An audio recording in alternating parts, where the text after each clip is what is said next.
Hi, I'm Fred Schultz, and I'm running for president. Before we go into why I'm better than these other candidates, let's just talk for a minute about Trump. I mean, he has put us on the verge of world war, of destruction of all life on Earth right now. Life on Earth hangs in the balance and the decision comes to Trump as to whether he decides that he wants to respond to Iran's attack, and it looks like Iran didn't kill anyone, thank God. By some miracle, it looks like they did either accidentally or on purpose didn't kill anyone. And they said to him, if you don't respond, then we won't respond. But if you do, then we're going to take out Haifa and Dubai. I mean, my worry is I fear that Trump really does want to kill us all. If this was all an accident, I hope he can get us out of it. I hope that he does not send any weapons back, but instead responds with diplomacy. And he got us into this whole mess by pulling out of the Iran nuclear accord, which he never should have done. Iran was abiding by it. It had, they had taken out all of their nuclear fissile material. I mean, this is just a nightmare. This is a nightmare. We could be on the verge of world war. I'm praying Trump does not get us there, but look, at least Iran is giving us an off ramp. I just hope that Trump takes it. It's scary when, the lives of millions of people or maybe billions hang in the balance of a psychotic person. And of course, as others have said, maybe Iran is lying. Maybe they, intend to do things in the future. Maybe they'll. Who knows? They say they don't want a war now, and I, I kind of believe them.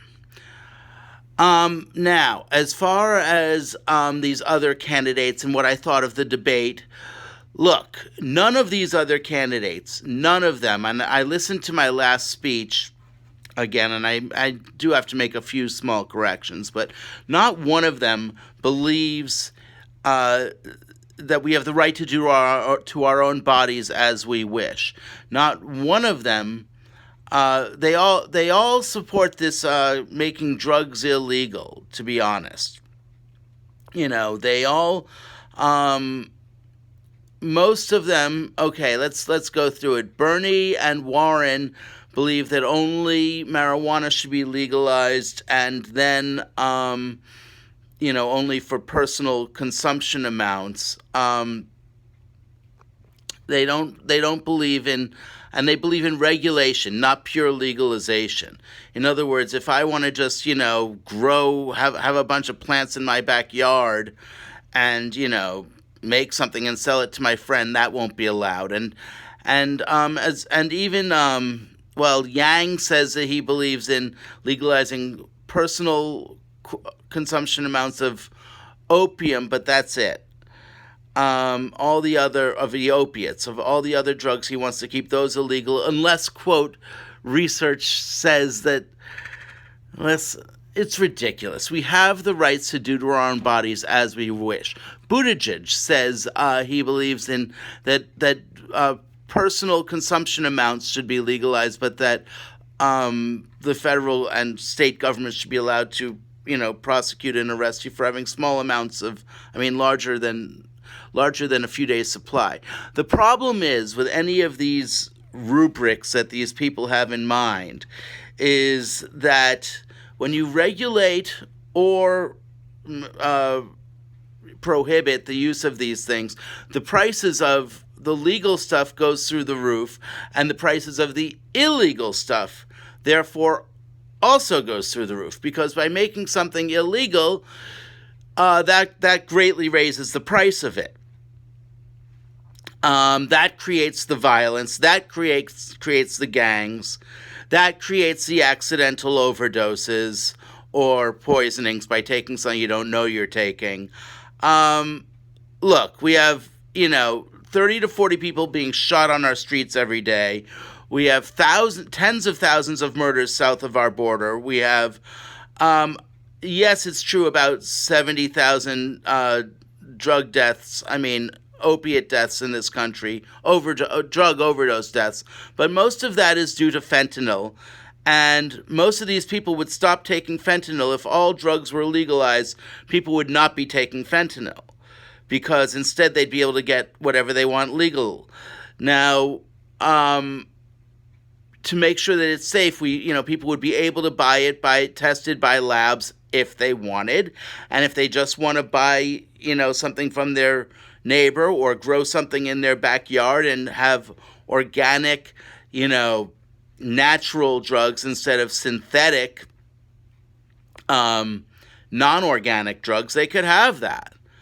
The real cause of all these prescription deaths and prescription use, and illegal drug use is because because of this drug regulation. What I'm trying to say is that if all drugs and all foods were legal, then you would have people going more towards the less concentrated and organic versions, so you'd have far less addiction. You'd have far less deaths. You're not ever going to do away with drug use in the world. That's just not going to happen. The question is whether you would, the best you'll do is you'll get people to go from some illegal drug to alcohol or something. And alcohol is extremely deadly and one of the strongest drugs out there. So, this whole thing is a joke.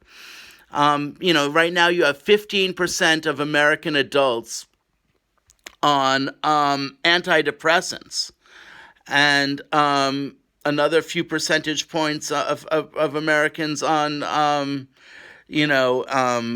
amphetamines. You have, and then of course you have the antipsychotics are becoming popular now. I mean, all of these drugs, but especially the antidepressants, they're very, very, very, very hard to quit.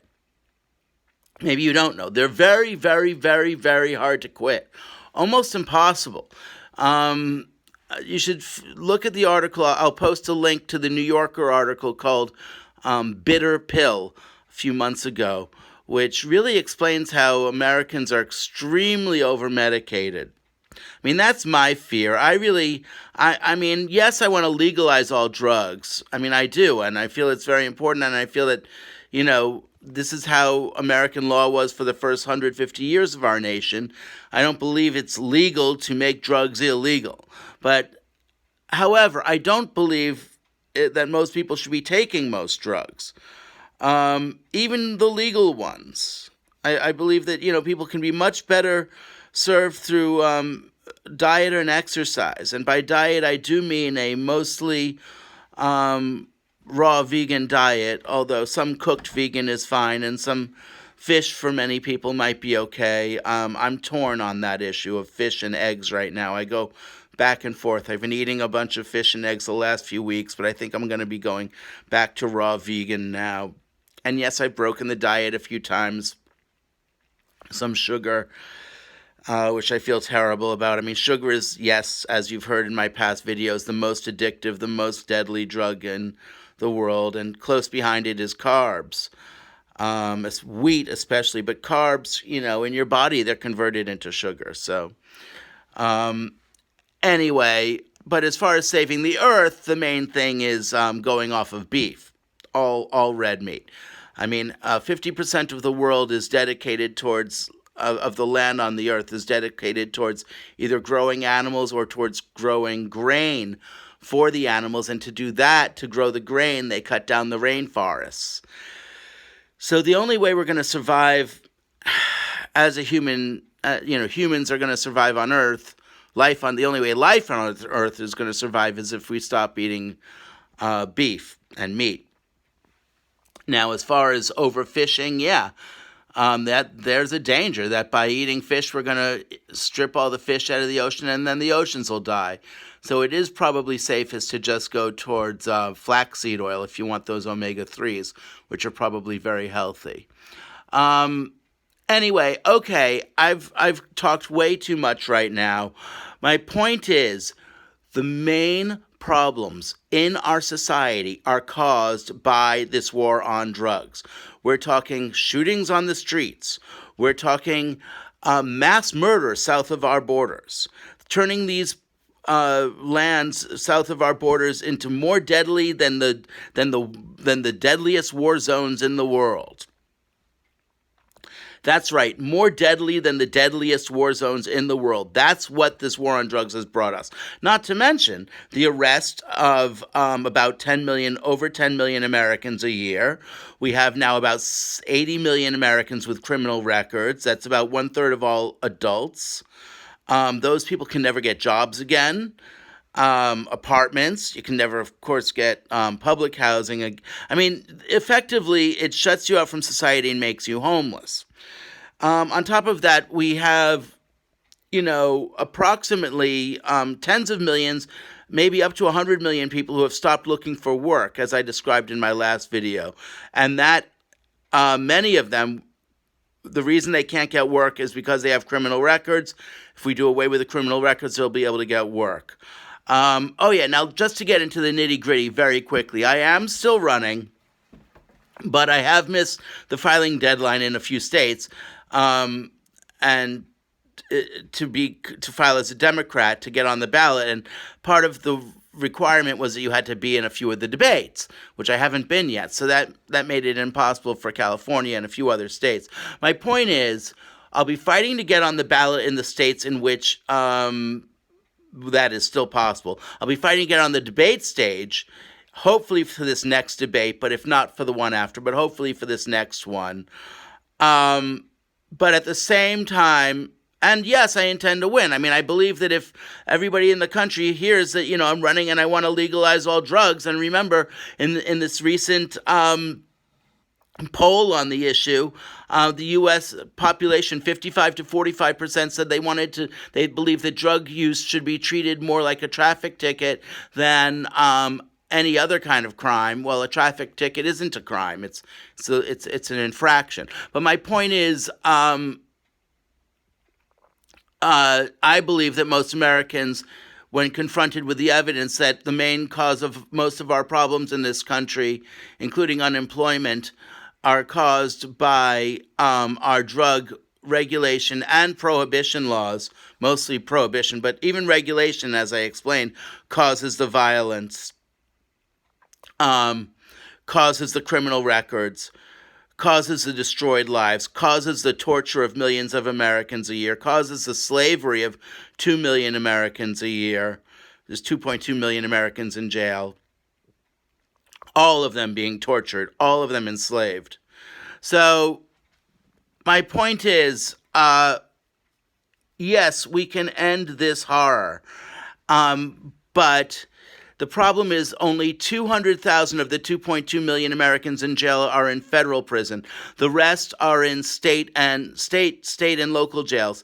The plan, my current plan is, you hear these people saying 50%. No, that's ridiculous. We have 2.2 million Americans in jail. Our incarceration rate is multiples that of most other nations, of all other, civilized nations. It's ridiculous, and the number of years that we convict people for is multiples what other nations do. Multiples. I mean, most nations in the world put people in jail for even murder for 7 to 10 years and try to give them a chance at rehabilitation. And I believe we should be trying to rehabilitate people, if at all possible. I mean, we don't do that. We don't give them college training in, well, a few people, but few out of 2 million and out of 10 million arrests, a handful by Bard College, which is doing miracles. I saw this documentary on TV. It was incredible on PBS. You should see that if you can. Anyway, so my point is, if we want to free most of these people, we're going to have to, change the state laws. But a faster way of doing that would be to get a governor in every state. So if we start this third party, that's my plan. Is we start a third party. There's plenty of time to get on every ballot in every state. We can be a third party and on everybody's ballot and everyone in the country. I want to give everyone in the country the chance to vote, not to be arrested when we're not hurting someone. And what's nice is if we not only get in these governors to pardon, tens of millions of people, but also if we have the goal of removing every judge, like I discussed in my last video, removing every judge. That is very important because obviously if a judge has played a role in convicting someone for a victimless crime, they believe that this is somehow okay. As I explained, many judges, I don't know how many, they told us this in law school, when they came up with mandatory minimums, they quit. These judges quit because they would not do such a thing. They did not want to be a rubber stamp. Some mass incarceration. Hell no. So my point is, if we put judges up and if we remove all the judges because they've locked up Americans for unconstitutional, victimless, and consensual crimes. They have stolen our right to democracy. As I said, I've fought this lawsuit for the last 3 years to give us a democracy. For the last 3 years. And these judges unanimously, of the Ninth Circuit, unanimously threw it out. First I went to a 3-judge panel, then to the full judge of every judge in the Ninth Circuit voted that our Constitution does not guarantee us a right to democracy, to one person, one vote. Bullshit. We have human rights and constitutional rights to democracy. The 14th Amendment has been interpreted since the 1960s. It should have been interpreted since the 1860s, but since the 1960s, it's been interpreted to say that equal protection of the laws means that we have a right to an equal vote. We also have the Universal Declaration of Human Rights, which was codified into treaty law in the ICCPR, the International Covenant on Civil and Political Rights, which says we have a right to one person, one vote, universal and equal suffrage. That is a treaty law. That has the weight of the law of the land. All right, I could go on and on. My point is we have the right to an equal vote. Our judges have not upheld this right. We have to remove them. We have to put in judges who believe we have a right to democracy. We have a right to do to our own bodies as we wish. And we, have the right to jury nullification, to be told about our right to vote not on a jury, to vote not guilty whenever we want, to free anyone we want for any reason, including if we believe they did something that the law in question is immoral, as obviously 55% of Americans do. In other words, these politicians have been doing things that we don't want for all these decades. They were they say they want a war on drugs. Well, America is on more drugs now than ever. Starting with sugar, going down to alcohol and cigarettes, and then going to wheat and carbs. And then, of course, the antidepressants. That's the next most used drug. And the amphetamines. I am against legal and illegal drug use. I really am. Have I occasionally indulged in things that are illegal or illegal in this country or other? Of course, yes. I am a curious person out to discover things about myself and the world. That does not mean I advocate doing these things or using these things, or most of them. Every one of them is different. Marijuana, I find, is, often quite helpful and healing. The amphetamines, I'm against them, but I do like coffee sometimes. I've been mostly on tea the last few months, but occasionally I switch back to coffee.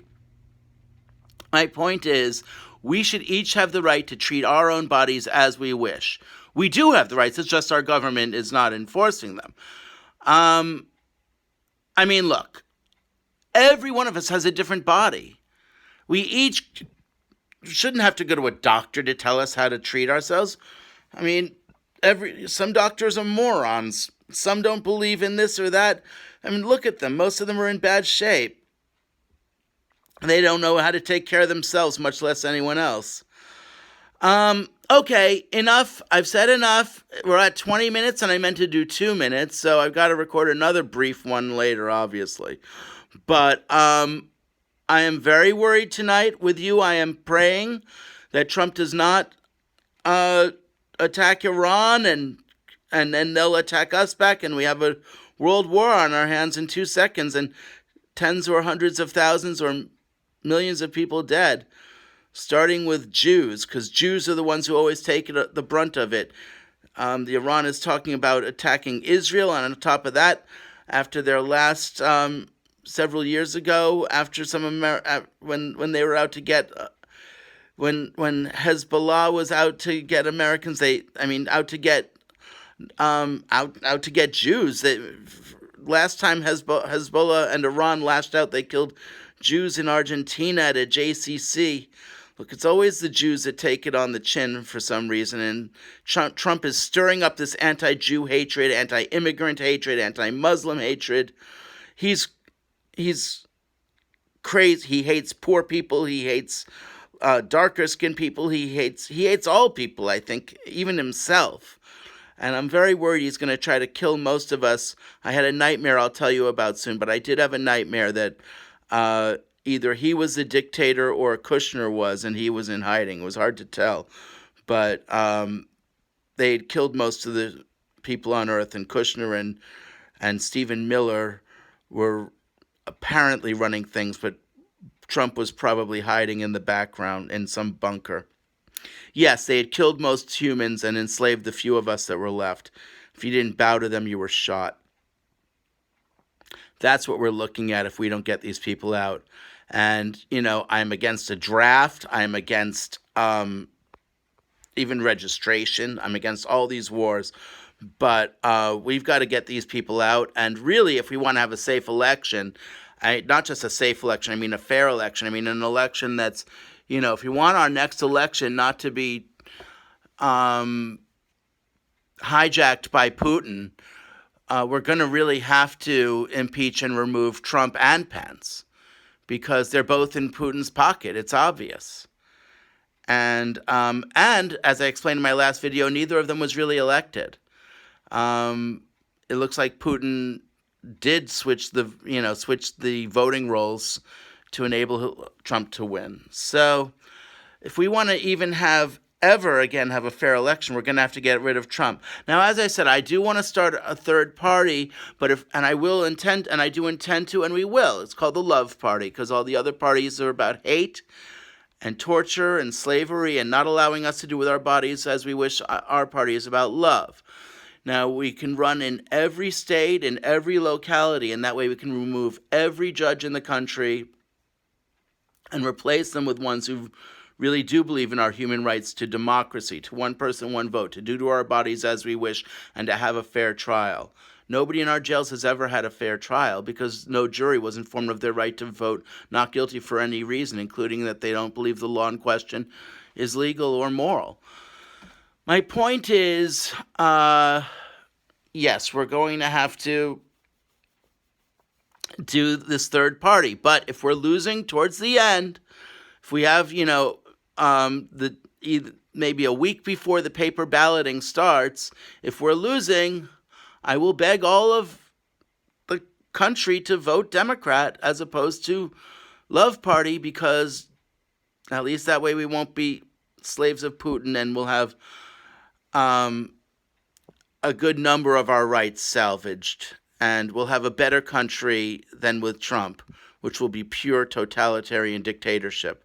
However, the only way towards real democracy and towards real freedom and towards ending these murders on our streets and south of our border and worldwide, and these accidental overdoses or poisonings, mass unemployment, mass slavery and torture. The only way to end all of this is to legalize all drugs. Otherwise, it's just going to be more of the same. All right, I love you all. Thank you so much for your support, and I'm helping Move On organize a protest at UCSD in 2 days, 5 p.m. on Thursday. So check your local internet listing and find a protest near you, or start one, please. Okay, love you all. Let's save the world. Okay, I hope we can. Love you all. I'm praying we live through the next several hours. My dad is in Israel right now, giving medical lectures, and I'm very worried that he'll be killed, of course. And that all of us will be killed soon. I pray it doesn't happen. Okay, love you all. Let's keep up this fight. Love party. Fred 2020. Free the slaves. Woo! And forgive student debt and medical debt. Okay, talk to you soon. Love you all. Thank you. Let's pray we live. Bye. I'm praying for our troops. My God, our poor troops in harm's way because of this lunatic. Praying for the troops. Please, let's all pray for them. We're all in danger, but they're in the most danger. They suffer enough already. Okay, love you all. See you soon. Bye.